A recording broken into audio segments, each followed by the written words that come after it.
Well, I've got a card of the week if you wanted to do that real quick. Sure, yeah, let's do it. I pulled one up this morning because I was thinking, I don't know whose week it is. Yeah, so we'll just start it up. I'll just figured I would throw one up here and Restart the cycle. Yep, exactly. It's one that I just like the name of them, and then the effects are like pretty decent. Okay. So like, Rampaging Badger. No, it's from 2020. It's from the set that I didn't get a picture. Okay, let me pull it up on Squirrel Gather. Nest. No. I'm trying to think of fun names that you would like. It is from the... What set is this from? Man.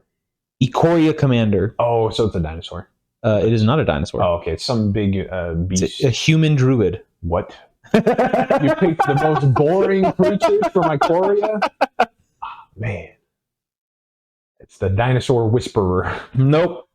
Okay. She's got a little so he's got a little friend. I like the art a lot. Oh, Slippery Bog Bonder. It is Slippery Bog Bonder. Yeah. She's got the little Oompa Loompa thing.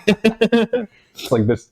You're the Bog Bonder, so I guess that's the Bog? I don't, because she's the druid? I don't know. I don't know what that creature is, but it looks cool. Yeah. Slippery Bog Bonder. 4 mana, 3 in a green, 3 colorless in a green for a 3/3. Meh, whatever. Yeah. Flash. Flash is good. Hexproof. Native hexproof. I thought this was a cool ability, and I hadn't heard of this one. When Slippery Bog Bonder enters the battlefield, so it has flash, so you can just do whenever, right? Mm-hmm. Put a hexproof counter on target creature, then move any number of counters from among creatures you control onto that creature. Yeah, it's dual purpose there, which is nice. Like, in my mind, my thought is like, my ideal situation for this card is like, I swing. My opponent has 2 creatures that are like 2/1s, and I have 2 big stompy, like no trample because green apparently. The Tyranid precon deck.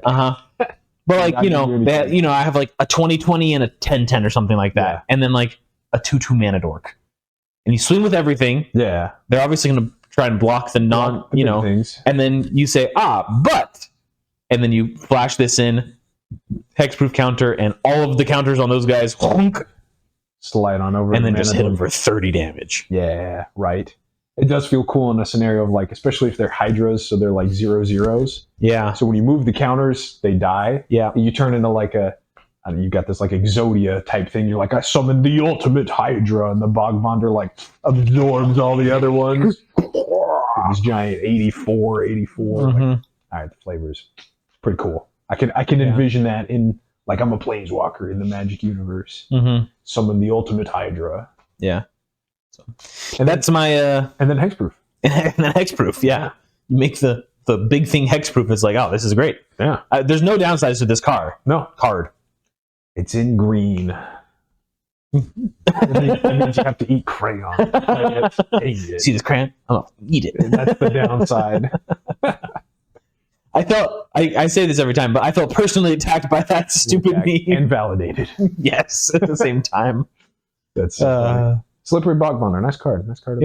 Yeah. I saw that one this morning, and I was like, I like it. Yeah. I like it a lot.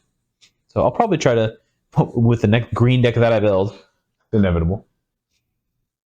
I feel like every one of my decks just has to have green. Yeah. Like, I think all my decks do except for my Dimir deck. Yeah. And my spirits. Oh, that's Azorius. Blue-white. There's a precon you bought, yeah. Azorius, yeah. I'm getting there. I'm learning the colors combinations. Wait till you learn Jund. Now you probably know Jund. Who did all challenge? Jund, Bant. There's a couple others that I thought I knew. But we're going back to Tarkir this year or next year, I think. So you learn those 5 again, the 5/3 color ones from there. Anyway. Then there's names for the 4-color ones that I saw the other day. But yeah, those are ones that are like less decided upon, but they do technically have names. I just call them like non-white. Sure. It's easier than remembering the 4 colors. You just remember the color that they aren't. Yeah. Non-white, non-blue. And then I saw a name for Wooburg that's not Wooburg. Oh, yeah? It's, what was it called? Something else. I don't remember. Anyway. Interesting. And then mono blue is pussies. Yeah, that's fair. Yeah. Probably need to bleep that word out. Catwords. Yeah. Yeah, I don't know if YouTube likes that word, but I don't care. Did you know? You can't cancel us. Do you know it's a shortening of the word pusillanimous? I've heard of that actually. Yeah. Which means like cowardly. Cowardly and weak or something like that. Yeah. Cowardly and weak-willed, I believe, It's is just like one of those old English words that doesn't Yep. really get used anymore. So that's where that derogatory word comes from. It doesn't actually refer to the female anatomy. yeah. It's turned into that, but Well, yeah. You know. Actually. Anyway, That is we'll have another segment on old British slurs old British slurs and how they evolved. store high in transit. Okay, all right. Well, then, Fornication under consent of the king. yes, Indeed. confirm. Okay, thank you for coming to this special sweater edition of the 5G podcast.